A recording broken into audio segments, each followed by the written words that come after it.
Okay, so I'm going to show you how to make a bezel for your jewelry out of cardboard. So first we're going to need a cardboard strip that's a 1/2 inch wide. Now you can take a ruler and you can mark out your 1/2 inch increments for your strips all the way down, and then go back and draw your lines across your ruler. Or if you have one of those fancy guillotine style cutters, then you can knock out a bunch of these 1/2 inch strips pretty quickly.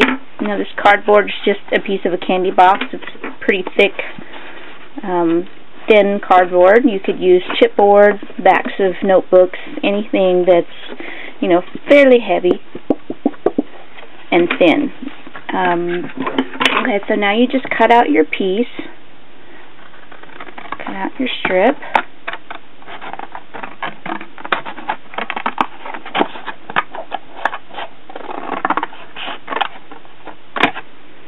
Okay, and you take your template. Now your templates have the approximate shape and size of a house or a design, and the template that goes along with it, the pattern.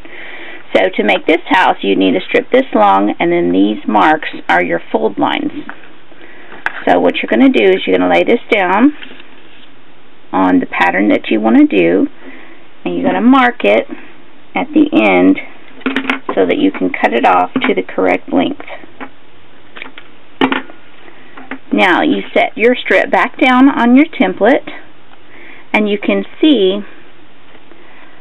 that the marks are sticking out from the edges. That's so that you can mark your strip where the folds are supposed to be. So you just go through and you mark your strip where you want the folds.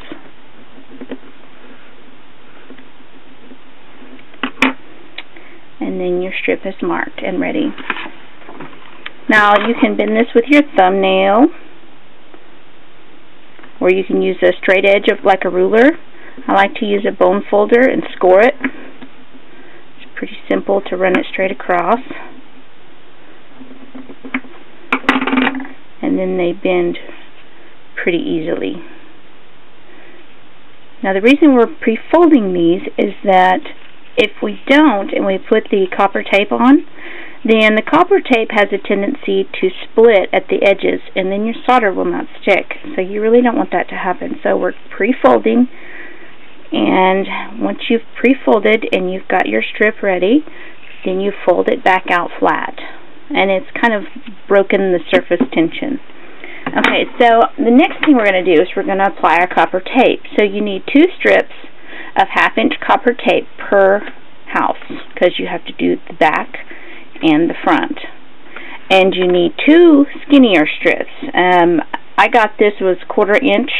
It's kind of hard to find. You can use 3/8 inch. You can use you can cut down a 1/2 inch strip down the center and have 2 1/4 inch strips.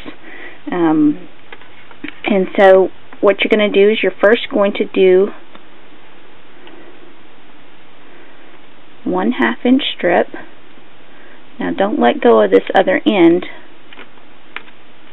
like I just did, because it can curl up on you. So now you just place that down the center, and I always cut my copper strips a little longer than what I need, just to be on the safe side. Take your bone folder and rub that down good. Now you flip it over and do the other side. Now if you have a preferred way to put copper tape on items, by all means use that. This is just how I like to do it.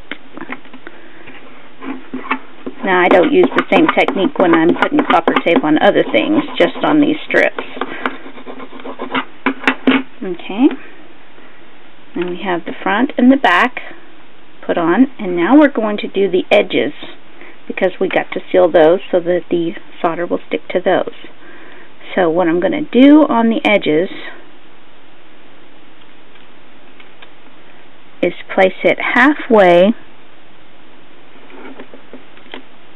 over. Now you can see how it overlaps. overlaps the edge. I'm going to push this down, and I'm going to run my finger along the edge of the wide side without touching the sticky. That way it stays down. And now what I'm going to do is I'm going to leave this edge pressing against the table and slowly flip it over and crease. Now it's stuck on both sides. I'm going to use my bone folder and really get it stuck down good. Do the same for the other side. And then we can proceed with the last strip. I'm going to peel it.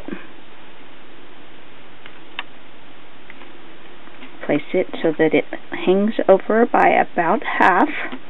It doesn't have to be perfect, but you want enough to cover the edge of the other side. So I'm rubbing my fingers down the flat side, keeping it level on the table, and slowly turn it over so that it sticks. Make sure you rub it down good. And now you can trim these excess bits that are on the end. Just be sure not to cut into your cardboard strip because you've already measured it, and if you cut into one, you're going to have a lopsided roof, which is not bad if that's what you're going for. Okay, now we can bend, and they're pre-marked and pre-bent, so this is easy. And gently, you don't want to do it too fast, just gently. Now this is the most important part. You have to attach your roof. So what we've done is I've cut approximately an inch long piece, and I'm going to put half of it on this side, and then it's going to fold over and attach to that one, and that will close your roof. Now it's very important that you get this piece stuck down very well. So spend a little bit of extra time really rubbing that piece down good.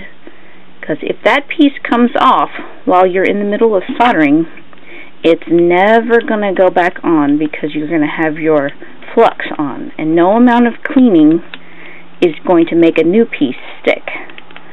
So, really get this piece down good. It's very frustrating to have to start all over from scratch. I've done it many times.